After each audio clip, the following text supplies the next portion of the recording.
Donc moi c'est Fanny, donc je suis pédicure podologue. Vous me connaissez peut-être aussi grâce à mon podcast Pied. J'ai pas trop de conflits d'intérêts, si ce n'est que je suis formatrice pour Forfoot et que voilà. Et moi ça me tenait à cœur de vous faire une présentation sur la pédiatrie et notamment sur les pathologies de croissance parce que déjà j'aime bien ça. Et surtout parce que nous, on a tendance à penser qu'on soigne quasiment qu'avec nos semelles ou qu'avec nos outils de pédicure podologue. Mais la prise en charge, elle est bien au-delà de tout ça. On a pu le voir ce matin. Et donc, à travers Osgood-Schlatter, je vais essayer de vous montrer un peu tout ce qu'on peut faire au-delà de la pédicurie podologie et évidemment ce qu'on fait en podologie pour cette pathologie-là.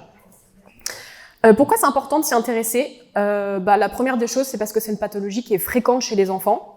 10% de la population. Et ça monte entre 14 et 20 selon les sports dans la population sportive. Un peu plus précocement chez les filles, un peu plus tard chez les garçons. Et ça a un impact sur le long terme dans la littérature. On a tendance à penser que Osgood-Schlatter, ça dure entre 12 et 24 mois, mais 4 ans après la pathologie, on retrouve encore des gens qui ont des problèmes en lien avec ces pathologies de croissance-là. Et donc, on a tout intérêt à s'y intéresser pour mieux les traiter et avoir moins de conséquences sur le long terme. Et quand je parle de conséquences sur le long terme, c'est qu'on va avoir des enfants qui ne vont jamais retourner à leur niveau d'avant. On va avoir des enfants qui vont expérimenter encore de la douleur, qui vont avoir une altération de leur qualité de vie, qui vont grossir, ils vont avoir un IMC qui va s'augmenter. Et c'est des enfants qui ne vont plus faire de sport à l'adolescence et qui vont devenir des adultes sédentaires. Donc il y a un vrai impact de santé publique à mieux prendre en charge ces pathologies. On ne parle pas que de sport, on parle juste de qualité de vie. Et la dernière raison, c'est que la littérature est insuffisante pour plusieurs raisons. C'est que déjà, on étudie peu les populations enfants sous 13 ans. Dans la plupart du temps, la littérature, elle est assez prolifique sur des enfants sportifs de haut niveau. À partir à peu près de 14, en U14, U15, on commence à voir pas mal de choses. Et il n'y en a pas suffisamment chez les filles et les populations plus jeunes. Et d'autant plus que les études, elles sont pas forcément de très bonne qualité de manière sur la méthodologie. Enfin, il y a vraiment des progrès à faire sur les pathologies de croissance. Pour quelles raisons ça apparaît ? C'est très simple. Le premier facteur, le facteur numéro 1, c'est le pic de croissance. Le pic de croissance, c'est quoi ? C'est que aux alentours de 11 ans chez les filles et plus tard chez les garçons, on a une accélération de la croissance. Ce pic, il est un petit peu plus important chez les garçons que chez les filles. Et ce qui se passe, c'est qu'à ce moment-là, on a des changements corporels qui sont très importants. Quand je dis changements corporels importants, c'est qu'on a les os longs qui poussent vite, augmentation du poids, changement sur toute la manière dont on bouge. Ils bougent différemment aussi pendant cette période-là. Et on va voir, pendant le pic de croissance, une accélération de la croissance avec des changements corporels, une altération temporaire des compétences motrices. C'est qu'en fait, pendant ce moment où ils poussent d'un coup, ils deviennent beaucoup plus nuls. Ils savent plus courir, ils savent plus sauter. Ils sont vraiment nuls, mais c'est pas de leur faute, c'est le pic de croissance qui crée ça, et ça revient. C'est une période qui dure 2 ans, et c'est important de savoir que quand un enfant, pendant cette période-là, il est moins bon en natation, il est moins bon à la course à pied, c'est pas qu'il fait pas d'efforts, c'est que son corps, il lui interdit. Et ce qui se passe en plus, c'est que tout s'accélère, et en plus, tout s'ossifie.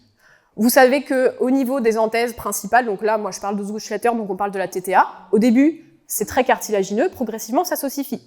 Et c'est au moment du pic de croissance qu'il y a cette ossification, et où tout est encore pas très mature.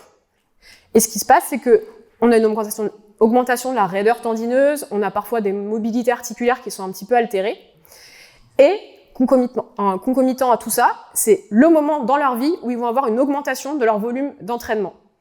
C'est quand on arrive à peu près chez les U14 et les U15 qu'on a le plus de blessures, parce qu'on est dans les moments où il y a les pathologies de croissance, mais parce que c'est un moment où il y a plus de volume d'entraînement. On a des enfants qui vont passer d'un entraînement par semaine à 2 voire 3 quand ils arrivent en région, quand ils arrivent en national.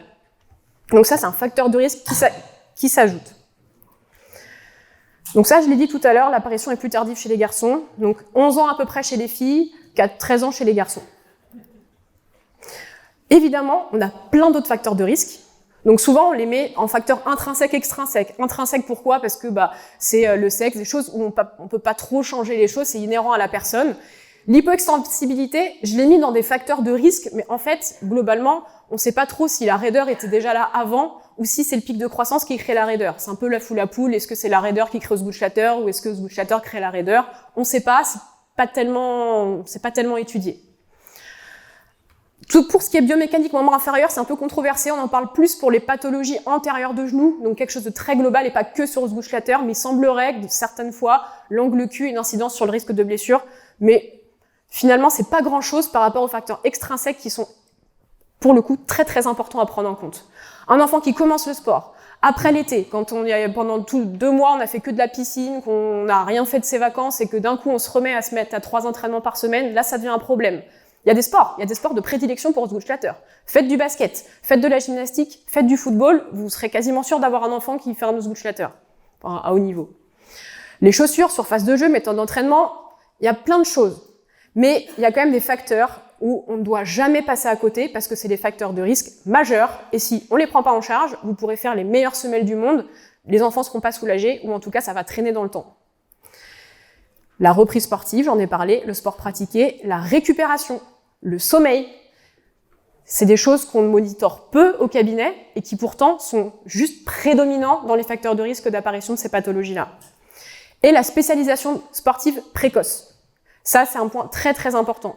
Aujourd'hui, on est très fort en France pour blesser les enfants parce que à 6 ans, on les détecte déjà, ils rentrent déjà en centre de formation pour faire du tennis à haut niveau.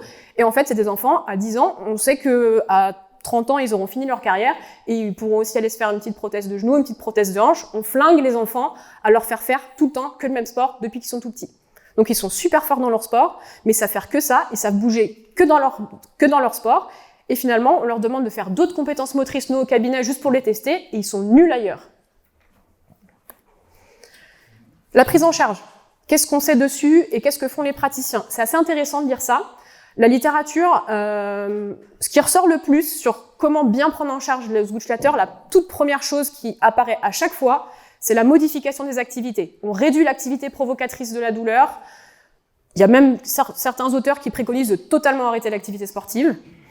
Deuxième chose qui apparaît le plus, c'est la prise en charge, on va dire, classique, dite symptomatologique, mais qu'on retrouve dans toutes les pathologies. Le froid, la glace, mais on ne sait pas trop si ça marche bien ou si ça marche pas. Mais en tout cas, on la met quand même, on ne sait jamais. Sur un malentendu, ça peut fonctionner. Et après, on a tout ce qui est traitement actif, modification des facteurs de risque. C'est-à-dire que, ça j'en ai parlé, si on ne travaille pas là-dessus, on fait perdre des chances de guérison à nos patients. Le travail neuromoteur, comme je vous ai dit, on a des pertes de compétences motrices chez les enfants pendant le pic de croissance. Donc c'est intéressant de pouvoir le faire travailler. C'est pas forcément notre rôle à nous, mais c'est de pouvoir être l'interlocuteur avec le médecin ou les kinés, de se dire, ce serait intéressant chez lui de travailler toutes les compétences motrices, parce qu'il est vraiment nul. Et là, dans sa motricité, ça peut lui faire perdre des chances de guérison, parce qu'il se déplace mal, parce qu'il est trop raide, parce qu'il sait pas se tenir en équilibre, parce qu'il sait pas sauter, parce qu'il sait pas bouger, il sait pas se réceptionner. Travail de la force et de la souplesse. C'est-à-dire que pour qu'un Osgood-Schlatter aille mieux, l'idée, c'est de supprimer toutes les contraintes type saut. Donc, on enlève toute la pliométrie, on enlève tout ce qui favorise la compression et la traction, qui sont les 2 facteurs principaux qui entraînent la douleur dans Osgood-Schlatter. Et le travail de force, il est très important. On a certains auteurs montrent qu'il y a des super résultats à faire du travail en force lourde, mais sans plio, c'est-à-dire du heavy slow. Je sais pas si ça vous parle. C'est de la rééducation où en fait, finalement, on va charger, on va même pouvoir faire de l'haltéro avec ces patients-là, pour simplement charger et augmenter la force musculaire, la qualité musculaire, sans mettre de contraintes en compression qui favoriseraient les douleurs. Et quelque chose qui arrive très tard, mais qui est très important, c'est l'éducation parent-enfant. Ça, à chaque fois, c'est évoqué, c'est une phrase, et on s'arrête là. Mais si on n'éduque pas les enfants et les parents à comment évolue la pathologie, ce qu'on peut faire pour les aider, comment ça évolue, et comment il va pouvoir reprendre le sport, on n'a pas très bien fait notre travail. Et ensuite, il y a la modification du volume et des modalités d'entraînement, c'est-à-dire qu'il faut qu'on puisse nous voir s'il n'y a pas une grosse erreur qui est faite dans le quotidien des patients. Et après, il y a une chose plus intéressante, c'est que là, je vous ai parlé de tout ce qu'on sait dans la littérature, mais qu'est-ce que font vraiment les praticiens? Une étude a été faite là-dessus. On a posé des questions à 150 kinés, à 20 médecins généralistes, enfin bref, à plein de praticiens, médecins généralistes, kinés, rhumato, ortho et médecins du sport sur ce qu'ils font. Et eux, en première intention, ils font de l'éducation. 99% des gens, spontanément, éduquent les patients à ça. Donc il y a quand même une vraie différence entre ce qu'on voit quand on recherche ce qui fonctionne dans Osgood-Schlatter et ce que finalement font les praticiens. Et ensuite, la place, elle est vraiment mise sur les exercices. travail en isométrie pour diminuer la douleur, travail de la souplesse, de la force musculaire, travail neuromoteur, tout ce que j'ai dit un peu avant. Et ils parlent tous des facteurs psychosociaux. Je pense que ce matin, on vous a bassiné avec ça, mais les praticiens en sont conscients, alors que la littérature scientifique, ça paraît encore un peu nébuleux pour eux. Et nous, là-dedans, qu'est-ce qu'on fait? Nous, on écoute, parce que les patients, ils arrivent avec une histoire. Donc, on a besoin de comprendre le contexte du patient et comment on va pouvoir les aider en fonction de leurs besoins et des limites. Dans ce Guttstatter, les enfants, généralement, ils ont des parents. Les parents, est-ce qu'ils vont être un atout pour nous? Est-ce qu'on va pouvoir être en accord avec les parents sur ce qu'on va pouvoir faire pour l'enfant? Ou est-ce que, au contraire, ah bah non, mon fils, il est super fort au foot, là, c'est pas possible. Si tu me dis de faire ça, en fait, il va plus jouer. Non, c'est pas possible. Les parents peuvent être un vrai frein au bien-être de leur enfant. Ils pensent bien faire, hein. C'est pas parce qu'ils aiment pas leurs enfants, c'est qu'ils pensent que si on diminue quoi que ce soit, si leurs enfants, on diminue un petit peu leurs activités, que leur carrière est foutue. Donc ça, c'est important qu'on puisse le monitorer. Ensuite, accueil de la douleur et de son impact chez l'enfant. C'est bien de le monitorer avec des questionnaires, avec des choses objectives pour savoir l'impact de la douleur chez l'enfant. Mais surtout, quand l'enfant est très angoissé, c'est de s'éloigner un peu de ça et juste d'être un temps d'écoute. Qu'est-ce que la douleur, ça provoque chez toi? Qu'est-ce que tu penses qui est en train de t'arriver? Et quand simplement on écoute, ils vont nous donner des informations pour que nous, on puisse identifier si l'enfant, pour lui, c'est très inquiétant. Est-ce que c'est plutôt pour le parent que c'est inquiétant? Et ce qu'on peut faire avec tout ça? Qu'est-ce qu'on fait d'autre? On identifie les facteurs de risque majeurs. Et ensuite, on hiérarchise et priorise. Pourquoi on se pose toutes ces questions? C'est parce que pour qu'un enfant aille mieux, on va pas tout de suite, s'il s'entraîne 18 fois par semaine, et que derrière, il a un déficit du contrôle moteur et qu'on lui fait des semelles, je pense que vous pouvez lui faire des semelles magnifiques. Si on ne s'est pas attaqué à son activité physique, les résultats ils seront très moyens. Et pourquoi les enfants, c'est compliqué? Parce qu'ils ont peu d'expérience dans la douleur. Donc pour ça, on est obligé de mesurer toutes les dimensions de la douleur et pas que l'intensité. Les aspects cognitifs, qu'est-ce que la douleur provoque chez toi? Qu'est-ce que tu ne peux plus faire dans ta vie quotidienne? Les aspects émotionnels, est-ce que c'est quelque chose qui te rend triste? Est-ce que c'est quelque chose qui t'angoisse? Et l'influence de l'environnement, comme j'ai dit, les parents, les coachs. Ouais, mon coach, il s'en fout que j'ai mal, il dit que je suis une chochotte. Moi, les copains, comme je joue plus au foot, ils jouent plus avec moi dans la cour de récréation. Quelle influence a l'environnement sur la perception de la douleur? Et nous, on doit être aussi attentif au non-verbal. Comment il est, l'enfant? Est-ce qu'il est plutôt introverti, plutôt extraverti? Est-ce qu'il s'exprime plutôt facilement? Est-ce que dès que je m'approche de son genou, il est dans une réaction de crainte? Ça, on doit y être attentif et le noter. Tout ça, on le note. C'est très important. Donc ça, on en a un peu parlé. Et sur l'évaluation de l'intensité de la douleur, on a plein d'échelles. On a des échelles quantitatives pour savoir l'intensité. Est-ce que pour l'enfant, c'est très très mal ou pas trop? On utilise, nous, facilement l'EVA, l'échelle numérique, mais les enfants ont tendance à surnoter sur l'échelle numérique de la douleur. Et ils ont l'air d'être, entre 8 et 18 ans, plus à l'aise avec les visages. Le facial scale pain. En fait, on leur montre des petits visages, contents, pas contents, et ça semble être, pour certains, plus pertinent que l'échelle numérique de la douleur, où ils vont avoir tendance à coter 2 points plus que la douleur vraiment perçue sur d'autres échelles. Et après, des échelles où là, c'est plus multimodal sur la qualité de vie, ce qu'il peut faire, ce qu'il peut pas faire. Là, je vous ai mis un exemple, c'est qu'en fait, il en existe plein. Les questionnaires, je suis pas fan, mais l'avantage, c'est qu'en fait, vous, de votre côté, lisez un peu tout ce qu'il y a dans les questionnaires, les types de questions, et vous pouvez les insérer quelques-unes dans votre interrogatoire, et ça vous donnera une vision d'ensemble sur qu'est-ce que la douleur crée chez l'enfant et quel impact il a sur sa vie. Ensuite, évaluation de l'environnement, ça on l'a dit, les facteurs psychosociaux, l'attitude de l'entourage, le sport. Là, c'est là où ça commence à être important. C'est qu'on doit se demander comment s'organiser les activités. Et en fait, avec un tableau simple, on prend ça, un semainier, et on demande à l'enfant de nous dire ce qu'il fait dans toute sa semaine. Mais pas que dans le sport. Est-ce qu'il a violon? Est-ce qu'il a poterie? Est-ce qu'il va aux échecs? On veut savoir tout ça, parce que parfois, simplement de faire l'analyse avec les parents qui sont à côté, parfois les cases elles sont remplies partout. Et là les parents ils font ah ouais punaise il fait quand même vachement de trucs. Donc eux-mêmes se rendent compte de la charge qu'ils impliquent à leurs enfants. Et parfois nous ça permet de montrer des incohérences. Moi ça m'est déjà arrivé un enfant qui vient avec un seau vert il est réfractaire à tout, la kiné ça donne rien, le médecin lui a donné des antidouleurs, ça fonctionne pas, il vient me voir, on a fait ça. Et en fait, il fait du handball, il fait du rugby, et les 2 entraînements sont les 2 mêmes soirs pour tous ses entraînements. Le lundi, il a rugby et handball, le jeudi, il a rugby et handball, et le week-end, le samedi, il a rugby, et le dimanche, il a son match de handball. Et là, l'incohérence, elle est où? C'est qu'il n'y a pas de temps de récupération, c'est qu'en plus, il fait 2 sports avec beaucoup d'impact, sur des terrains qui sont pas forcément très adaptés, des synthétiques pas de très bonne qualité, et avec ça, vous pouvez déjà démêler beaucoup de situations, et c'est simple. Il n'y a pas de jugement, on fait un tableau, on le remplit, et on voit ce qu'on peut améliorer, ou simplement de voir que, bon, bah, c'est très bien, tout est plutôt équilibré, donc c'est peut-être pas une surcharge de travail, ou en tout cas une mauvaise répartition des activités qui crée le Sgutschlatter. Ensuite, on va regarder les compétences motrices, il en est où? Chez les filles, le pic de croissance, il est moins fort, mais il y a une plus grosse perte de compétences motrices que les garçons. Les garçons, finalement, ça se réduit, mais ça se stabilise. Les filles, il y a un vrai pic qui descend et ça a un petit peu de mal à remonter. Et les compétences motrices, dans la spécialisation sportive, elles sont restreintes. On a des enfants qui font que de la course, ils savent faire que ça. Comment on peut regarder ces compétences motrices-là? Encore une fois, il existe plein d'outils d'évaluation différents, mais la plupart, on va voir de la locomotion, tout ce qui est manipulation, le jeter des balles, même l'écriture, et tout ce qui est stabilisation, coordination. Ça, nous, on est plutôt fort pour regarder ça. La stabilité unipodale, marcher sur une ligne. Pareil, très intéressant de regarder tout ce qui est fait dans les outils d'évaluation multiples, parce que ça peut vous donner des pistes sur vous, ce que vous avez envie de tester. Et sachez qu'il n'y a pas de valeur normative, parce que chaque test ici qui est listé, ils sont faits dans des pays différents.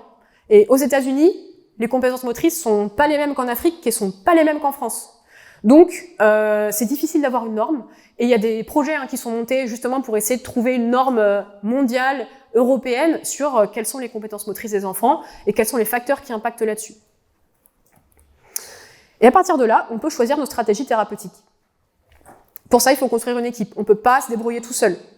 Dès l'instant où on voit qu'il y a une incohérence dans les activités, que ce soit avec le coach, que ce soit avec les parents, il faut que on puisse être en contact avec le coach. C'est important que on soit tous dans le même bateau pour pouvoir avancer dans le même sens. Si moi je dis aux parents qu'il faut diminuer un petit peu les activités, mais que le coach, non, parce qu'en fait là on a des sélections nationales, donc en fait on va augmenter encore plus la contrainte, on va pas pouvoir avancer ensemble. Donc là, c'est important de créer vraiment un lien avec les parents, avec le médecin et avec toute l'équipe autour de l'enfant. Et se rendre disponible. Je le mets, ça c'est important, mais il faut jamais les laisser tout seuls dans la nature. Le mailing, c'est pas mal, parce que ça permet de prendre des nouvelles. On peut même mettre en place des mails automatiques simplement sur le long terme pour pas avoir à voir les enfants trop souvent, mais savoir comment ça se passe, savoir comment ça évolue, ce qui a été mis en place à la maison et pouvoir réajuster même à distance. Donc, modification des activités, ça c'est simple. Pour ça, il faut d'abord qu'on sache ce que fait l'enfant et s'il respecte bien ce qu'on lui dit. Aujourd'hui, on a plein de possibilités pour monitorer les choses. Le sommeil. En dessous de 8 heures de sommeil, les enfants ont 1,7 fois plus de risque de se blesser. Donc, le sommeil, on le monitore comment? C'est simple. Soit on a un petit journal de bord, on note les heures de coucher et de lever. Le problème, c'est que les enfants, ça peut être un petit peu des mythos. Ils peuvent se dire oui, je suis au lit, et puis en fait, il y a quand même beaucoup d'enfants qui maintenant, à partir de 10 ans, ont des téléphones, donc qui jouent dans leur lit, ou qui lisent des livres super tard le soir. Monitorer le sommeil, ça peut être une montre connectée. Très simple, on peut suivre ça comme ça.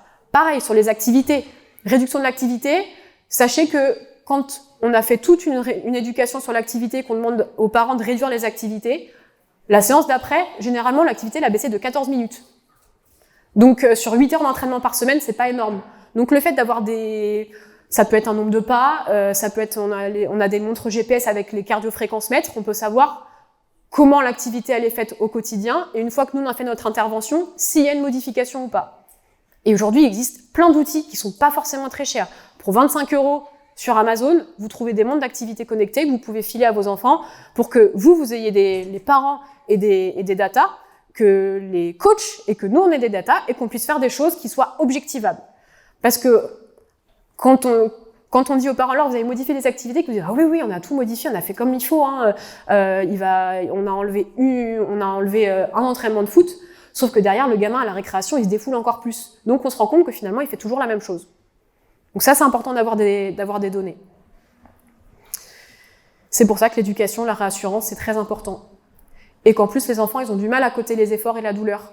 Donc, au quotidien, pour pouvoir aussi monitorer si on veut pas se lancer dans des montres connectées, dans des choses comme ça, simplement on prend un tableau Excel où chaque semaine, l'enfant il remplit ce qu'il a fait comme activité et il peut mettre si il trouve ça facile, moyen, difficile comme activité, s'il a eu de la douleur, soit par des smileys, soit par la météo.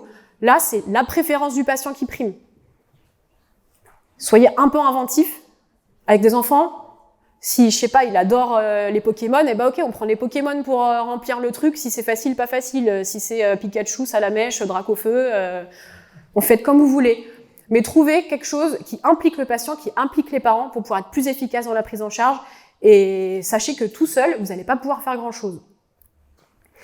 Mais finalement, à nous, on sert à quoi? La podologie, là-dedans, elle sert à quelque chose? Ben oui, parce que sur le chaussage, on a vu que c'était un facteur de risque, qui n'est pas un facteur de risque majeur, mais pour certains, ça peut l'être. Donc, voir qu'il y a des incohérences dans les chaussures. Avec les semelles, modifier des troubles statiques majeurs, notamment quand il y a des pertes de compétences motrices, un enfant qui a plus de capacité beaucoup à se stabiliser, et les semelles permettent de pallier ça.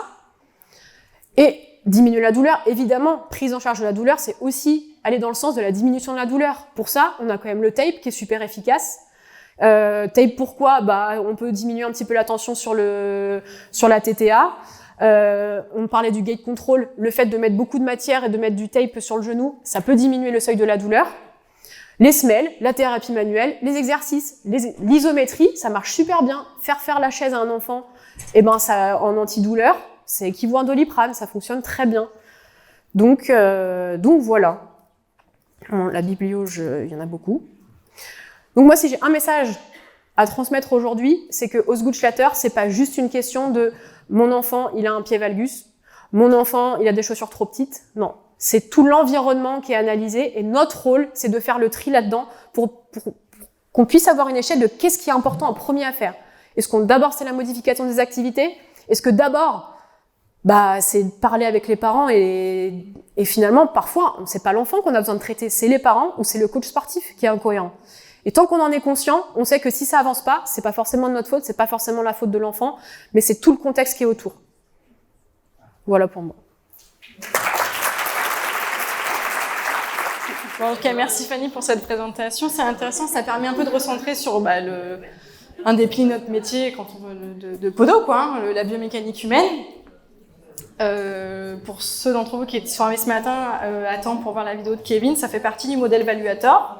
C'est-à-dire que dans la zone de stress biopsychosocial que vous avez, il y a quand même un axe qui est biomécanique. Et donc, dans la biomécanique, en fait, c'est tout ce qui concerne les forces de poussée au sol, les contraintes mécaniques sur les structures élastiques et non élastiques du corps humain, et les compétences motrices, le confort, la stabilité, etc. Donc tout ça, ça s'est pris en compte, bien sûr, et c'est encore une fois, c'est vraiment c'est des choses qui sont extrêmement complexes parce que c'est de la biomécanique qu'on apprend plus ou moins tout au long de nos carrières. Hein. Il y a différentes mouvances, différents schémas de compréhension de ce genre de choses. Ça reste complexe et c'est encore une fois quelque chose de passionnant que je vous invite à venir à remettre en question, enrichir, échanger entre vous et entre collègues médicaux et paramédicaux, donc ceux qui font partie de la famille des rééducateurs, je dirais, tout au long de vos carrières. C'est très simple. C'est combien de temps vous êtes prêt à mettre dans la semaine pour mettre en place des choses dans la maison? 3 minutes? Ok, on va trouver 3 minutes dans la semaine pour le faire. À la base, la question vient du praticien, plutôt, on vient questionner lui ce qu'il est capable de faire. Si on lui dit j'ai pas le temps, ok, on va pas mettre en place des exercices alors. Et ça nous va. Et sinon, si le patient n'est pas prêt à le faire, soit on travaille ensemble avec les parents, et vous, parfois les enfants ils disent ouais, mais on a couché, machin, puis les parents ils disent si regarde, avant de te laver les dents, parfois on lit une histoire, et on lit une histoire. C'est qu'il faut inclure tout le monde, et si l'enfant lui il n'est pas moteur, c'est quand même mieux à la base qu'il fait des exercices, ou s'il n'est pas capable de le faire, essayez de voir si par le biais d'autres praticiens c'est possible. Ça peut être le médecin généraliste en une couche, tu sais, ça peut être important, tu fais des choses à la maison, ça peut être les parents, ça peut être le coach sportif. Franchement, si on s'en donne les moyens, on peut faire plein de choses. Demandez aux parents s'ils ont le contact, souvent il y a des groupes WhatsApp de parents où il y a le prof de gym dedans, prendre contact avec le prof de gym et dire voilà, machin il a ça, Est-ce que vous pensez que ce serait possible de mettre en place une petite routine avant de commencer la séance? Mais il y en a qui vont dire ah, bien sûr. Donc si l'enfant lui n'est pas prêt, on peut faire en sorte que l'environnement le soit un peu plus. J'ai répondu à ta question. Bof. L'isométrie, c'est genre. Mais c'est un sort, du coup, on a que ça. Alors attends. La rééducation. Travailler justement toutes les compétences autres que tout ce qui fait tout le temps à la régime en fait. C'est sortir. J'en parlais avec un autre podologue, il y a des fédérations par exemple où sur des sports très au ski, si tu veux performer dans le ski, tu dois avoir une licence dans un autre sport pour développer d'autres compétences. Donc la gymnaste, l'intérêt ce serait de faire développer d'autres compétences pour qu'en fait ça ne soit pas tout le temps en train d'utiliser et de solliciter toujours la même structure. Et tu as des enfants qui font 3-4 sports qui ne se mettent jamais. Et pourquoi? Parce qu'en fait ils sont hyper complets et ils sont capables d'aller piocher d'autres compétences pour faire des choses. Et c'est ça qui serait intéressant de mettre en place avec elle. C'est de lui faire développer d'autres choses à côté pour qu'elle ne soit pas tout le temps dans le même schéma moteur quand elle fait l'activité, d'être tout le temps en train de percuter au même endroit, tout le temps de solliciter pareil son quadri ou son tendon d'Achille ou n'importe quoi. Et c'est comme ça que tu vas limiter la blessure. En fait, c'est surtout que ça n'utilise pas tout le temps le même pattern moteur. Basket, volley, c'est beaucoup de temps en extension. Donc ça peut être foot et tennis. C'est un peu pareil aussi, c'est beaucoup de changements de direction. Donc c'est comprendre un peu le sport et trouver un sport qui aussi lui fait plaisir. Hein. Proposer peut-être du vélo, proposer des choses, en fait juste qu'ils sortent un peu de tout le temps la même contrainte, au même endroit. J'ai très envie de recommencer à faire du sport parce que je me sens. Et pour terminer sur les réflexions, c'est vrai que des fois, quand on est bloqué sur des sports où il n'y a pas de chaussage, on peut travailler sur les contraintes mécaniques en dehors du sport, en plus de l'adaptation. Effectivement, c'est quelque chose qu'on n'avait pas pensé tout à l'heure. Oui, j'en ai pas parlé par rapport à ta question, mais en fait aussi c'est des enfants, comme ils font tout le temps tout de la même manière. On se rend compte que quand on saute, les enfants ils prennent plus de charge à la réception qu'au saut en lui-même. Donc ça va être aussi une éducation à savoir absorber les chocs, savoir se réceptionner avec plus d'absorption au niveau du pied, ça passe par là aussi, sur la gestuelle technique.